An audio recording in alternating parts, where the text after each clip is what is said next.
Welcome to the House of Labor. This is Studio 371, the podcast, here on Mighty Union Digital Originals, your source for information and insight about our union. Now here's your host, SSCU Local 371 President, Anthony Wells.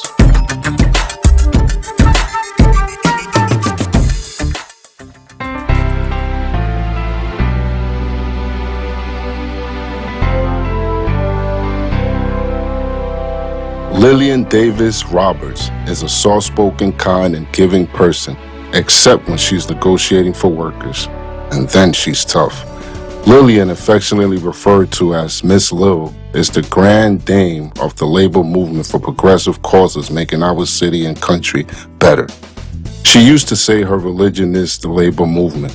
Lillian served on the executive board of ASME and was the first African-American woman to lead District Council 37, the largest municipal union in New York City. She's a fighter and got things done. Roberts started out as a nurse's aide and was the secretary of the University of Chicago Hospital Local when she was invited by Victor Gottbaum to join his ASME union staff in Chicago of 1959.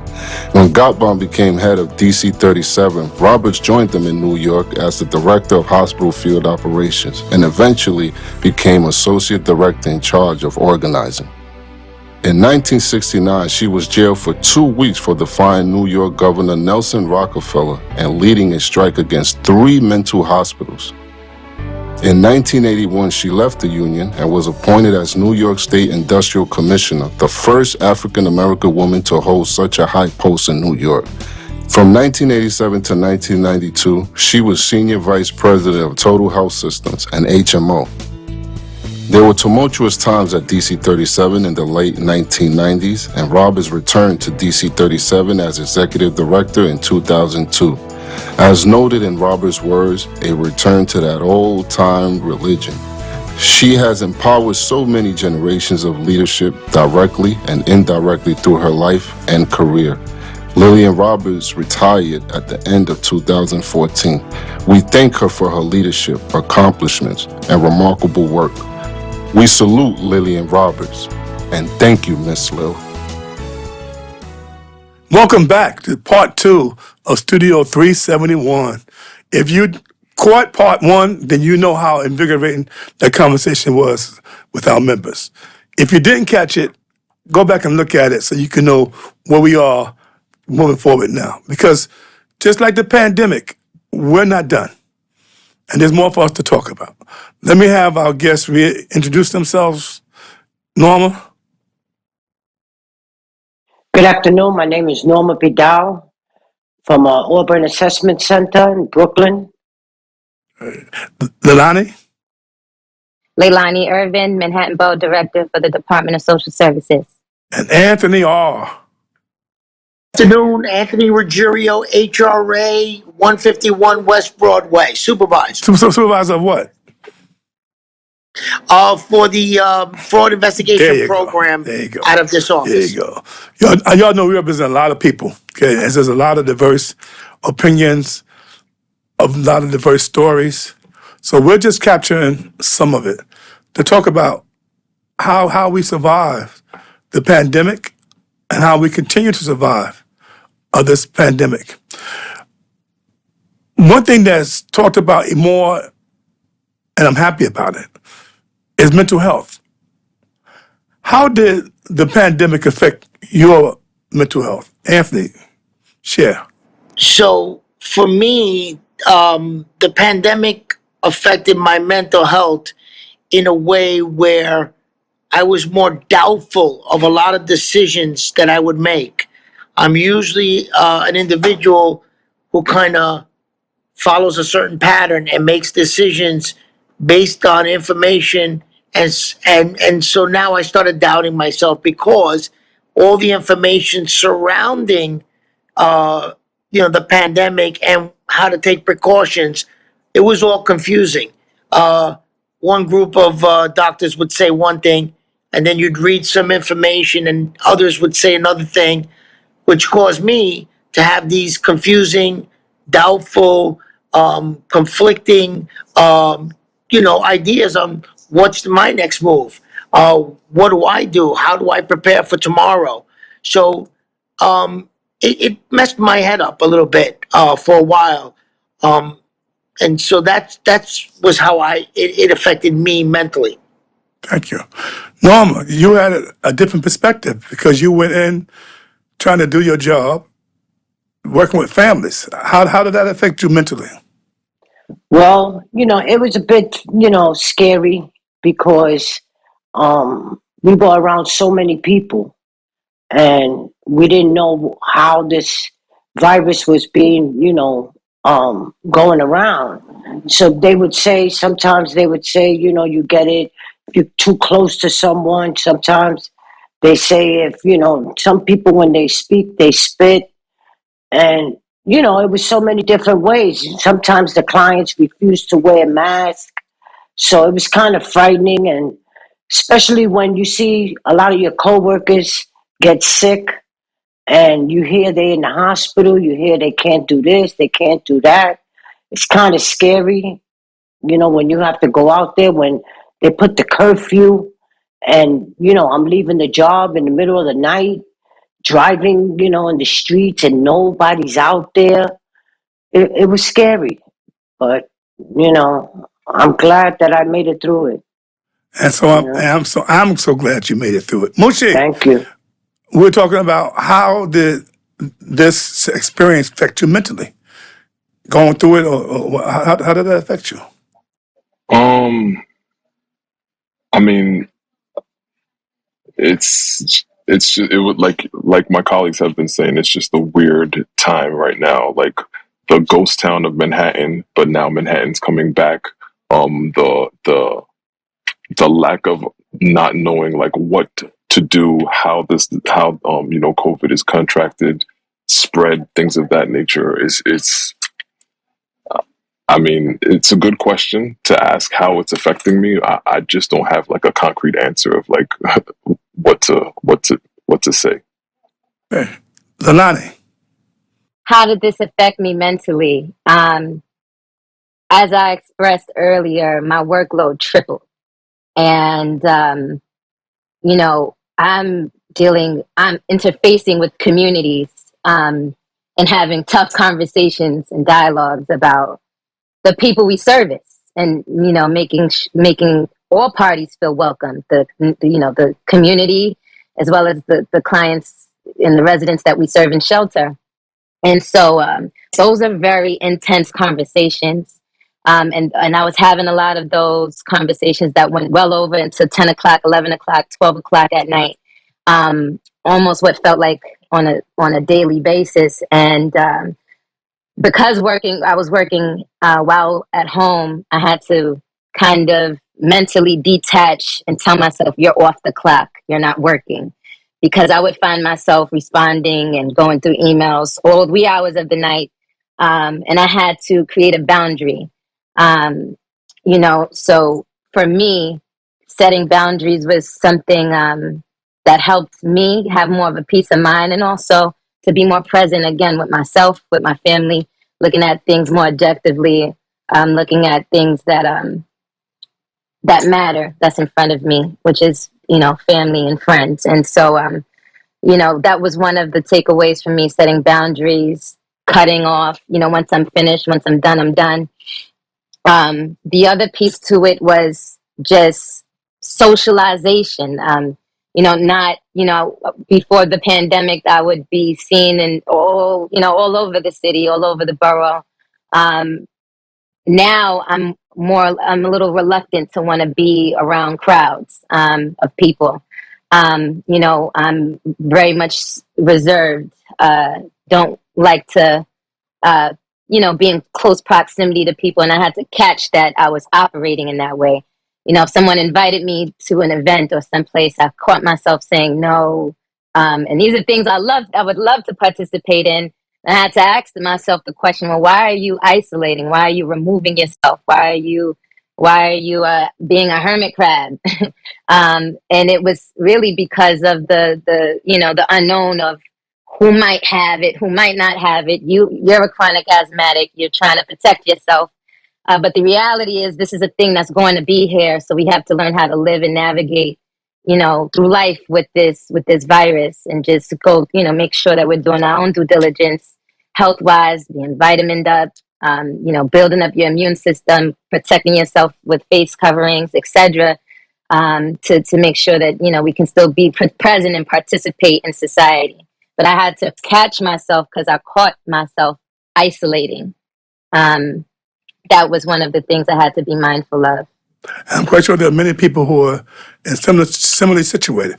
Anthony, this is for you and Muchi, because I believe you guys are back in the office, right? Both of you are back in the office now. So, Correct. and Lanani is not quite yet, and Norma never left. So, I'm in the office. are you back in the office too? Okay, so Anthony, talk about that. Talk about that thought when they said you're going back. If you had to name three concerns, primary concerns you had, you probably had more than three, right? But let's talk about just three concerns or three things that you thought about or three things you want to talk about. What that meant when they said you're going back into the office. Oh, well, I could tell you that, so when I got the notification that I was scheduled to come back officially, the first thought that went through my head is, how was I chosen?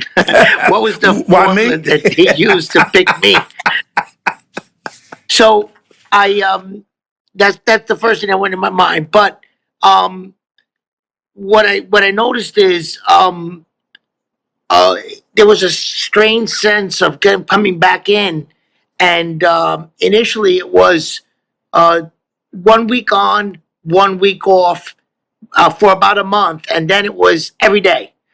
And whoever was already home, working remotely under reasonable accommodation, well, that stood until their case, So some of the things the second thought that went into my mind is, in the office, I can complete my functions a lot better than home. But really, how can I contribute the way I used to if there's only 4 people and I was one of those 4 at the time in the office and everybody else was home? So that was the second thought that went through my mind.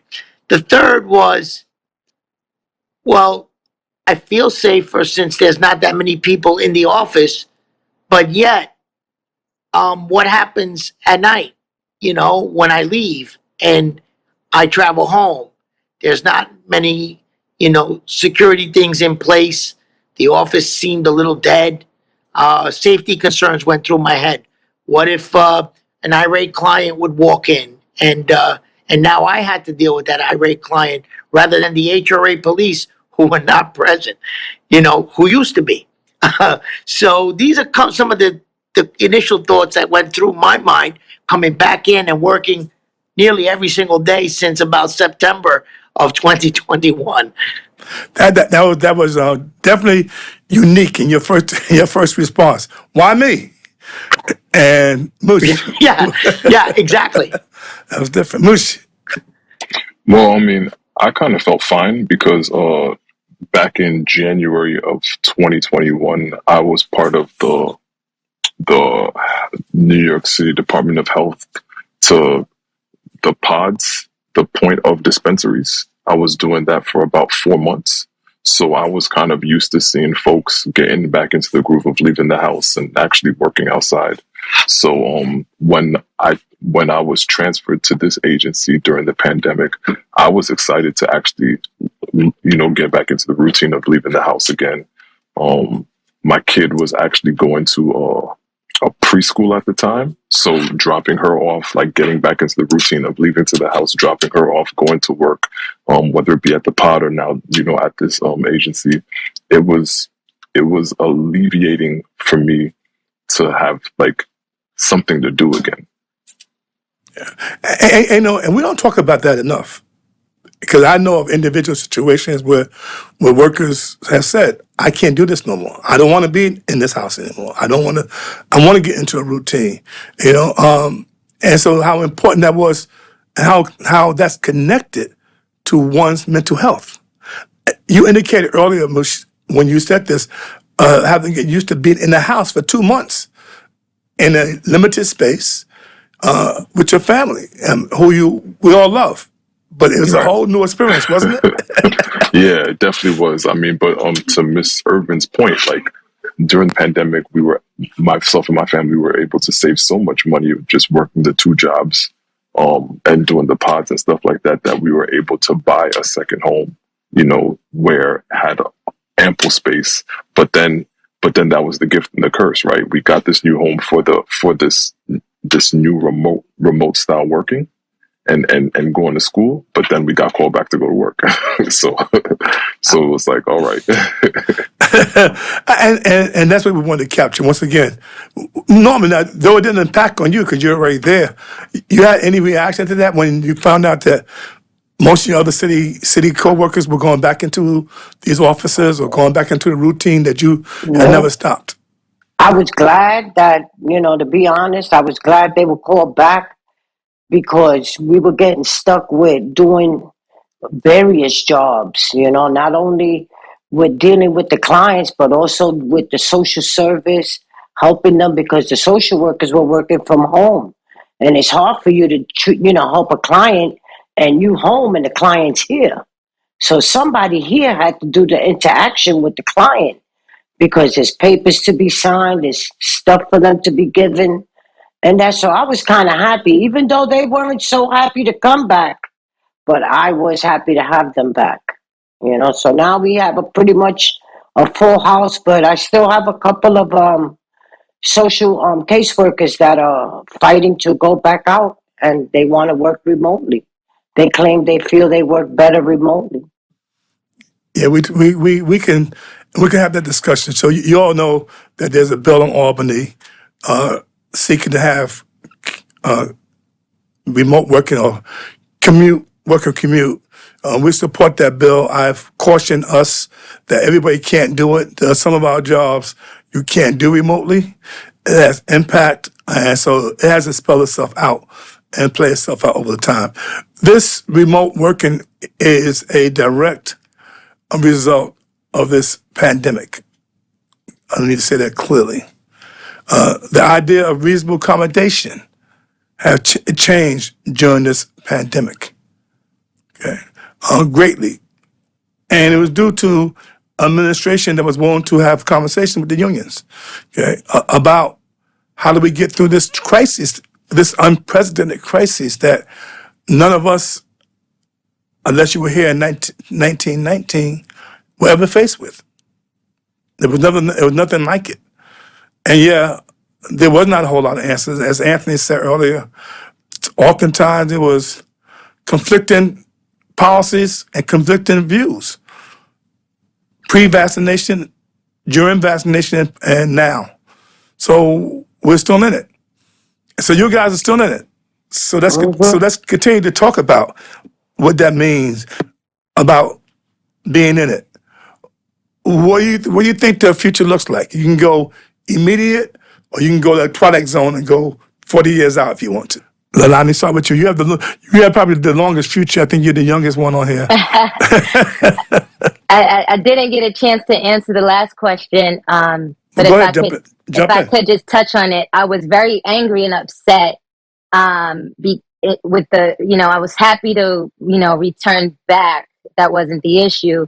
The issue I had was knowing that there was no conversation had with labor.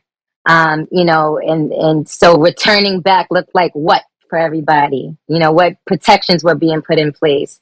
Those who had reasonable accommodations with, and immune compromised systems, what did that look like for them? A lot of people were unclear on how to properly submit a reasonable accommodation. Those with health complications returned back.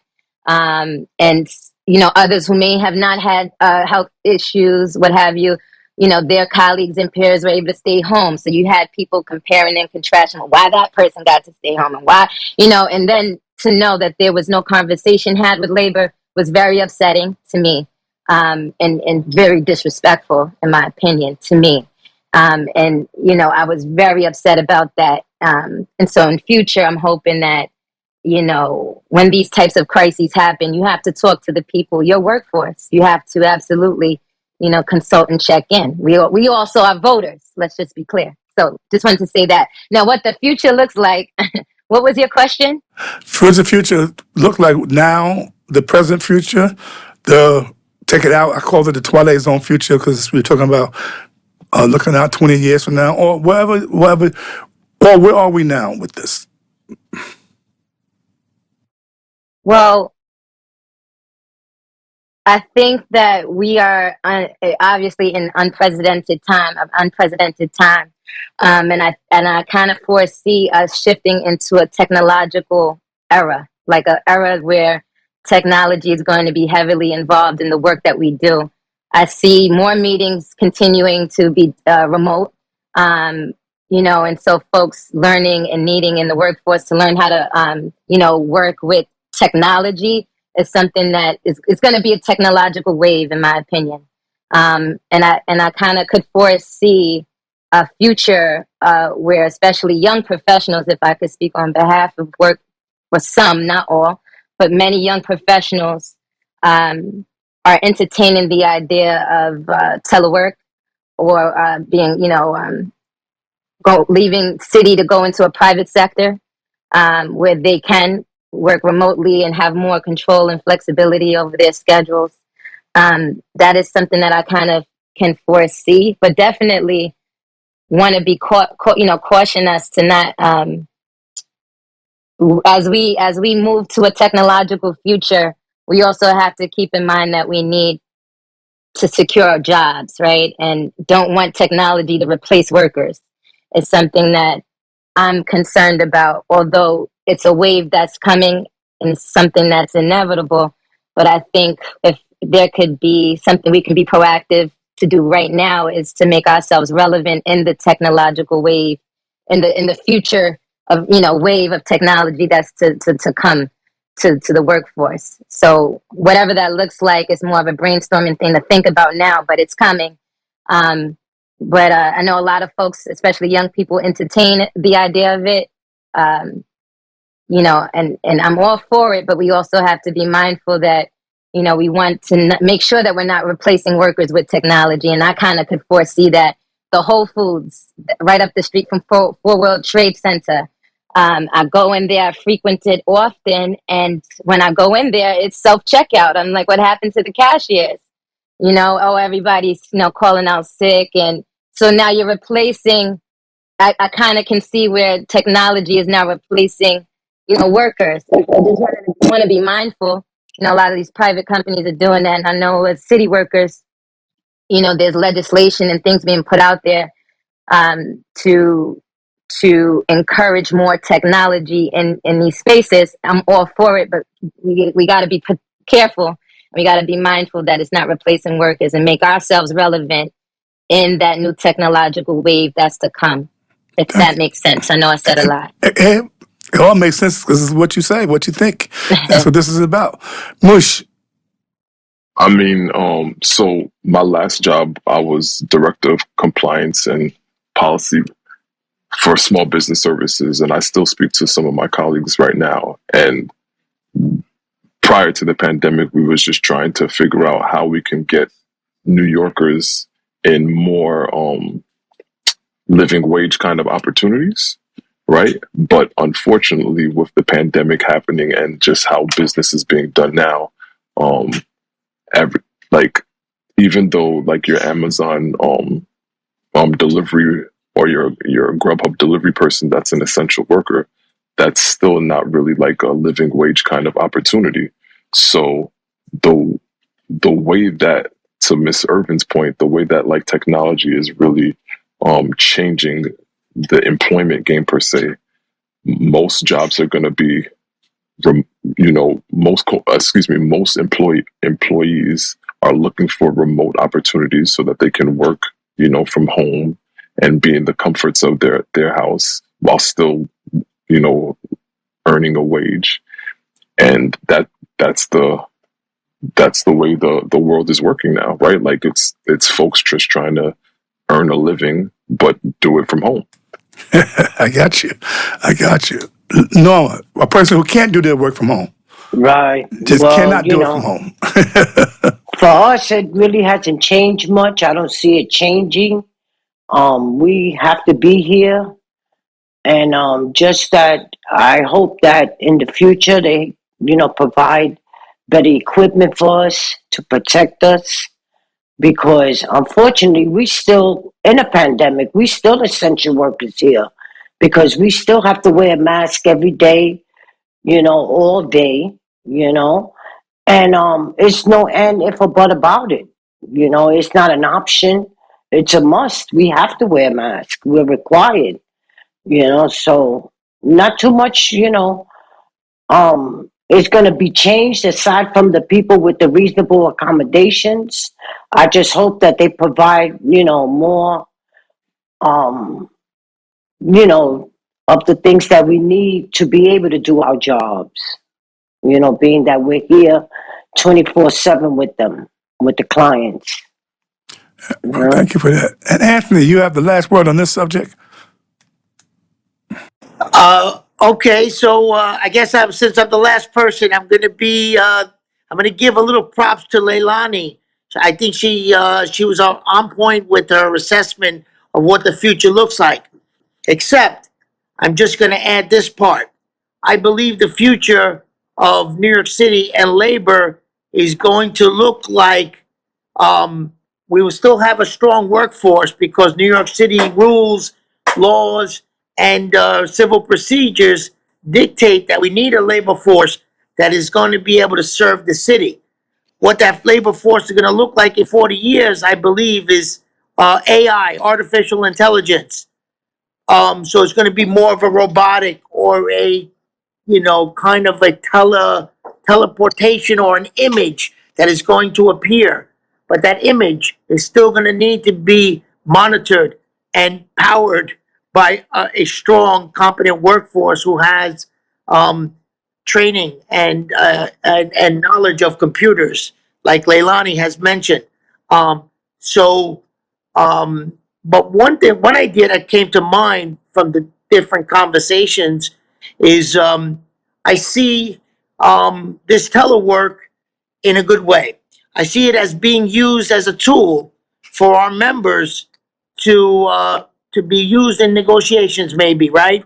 So when some negotiations fail, we can maybe use it to say, hey, during the snowstorm, where there's no transportation for our members to get to work, that one day we can maybe send the members to work, telework, and still keep the city running. Something to that effect. The telework, um, I think is important. I think it's something that will stay with us.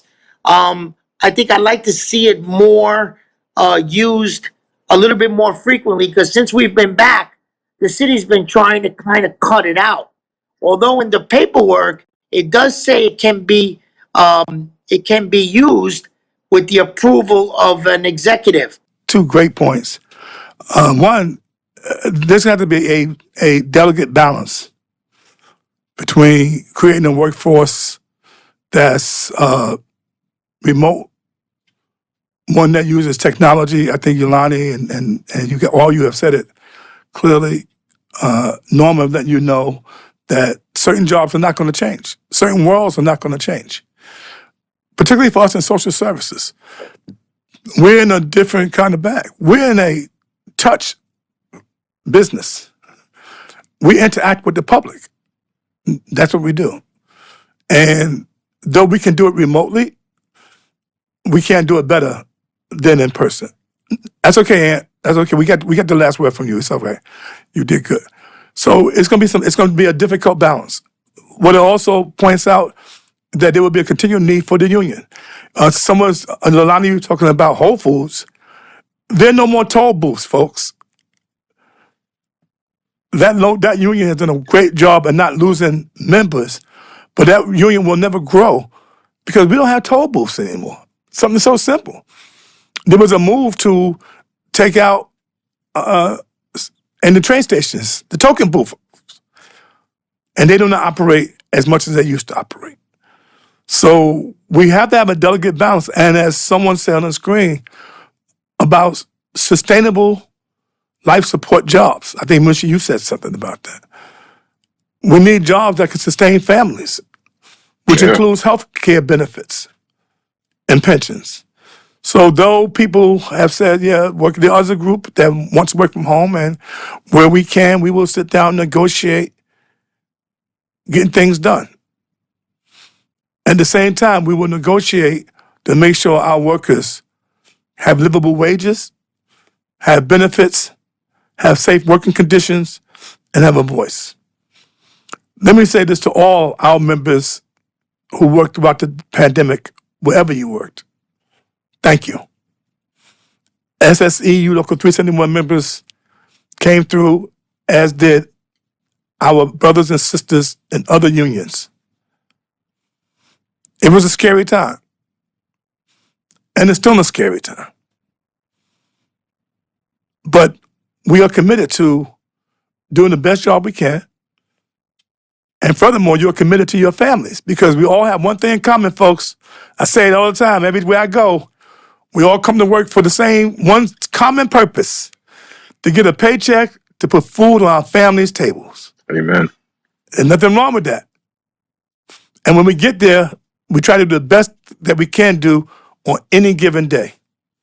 So I want to say thank you to my participants. Thank you to those who try to get on, and technology. This wonderful technology got in the way. Yeah, some people like you, Mushy, recognize the fact that you were able to save money.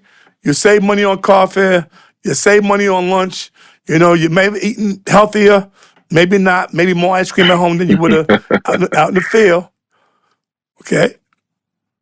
And then there's those who said they should be compensated for everything because they had to work remotely. This union called for the shutdown of the city of New York during the pandemic.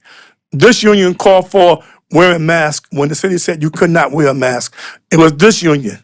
It was this union that asked for remote working, and one of our groups at Waverly, our outreach groups, were the first groups to be told to work remotely. This union and other brothers and sisters.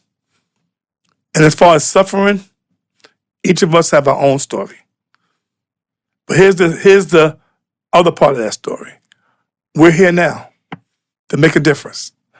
And you guys make a difference. So I want to say thank you to Norma, Lilani, Mushy, Eduardo Rufino, who didn't get on here, Lillian Delgado, Lana Toon, too, who tried to get on here, Maria Diaz, who was going to come on here. And last but not least, my friend from Fraud Investigation, Anthony Virgilio. Listen, folks, join us. Give us suggestions about what the next Studio 371 should look like, or whatever it looks like, it's going to look like you.